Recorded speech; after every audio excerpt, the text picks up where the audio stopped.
120 people are dead and 53 others were injured in a plane crash occurred at about 9 a.m. today in Guangzhou's Baiyun airport.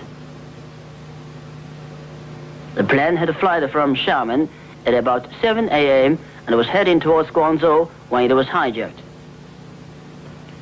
The flight crew contacted the CAAC officials right away and was permitted to fly whatever the place the hijackers wanted for safety reasons.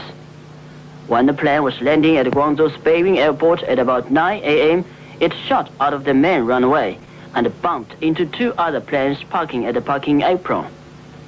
One of the planes was full of passengers at the time, while the other was empty.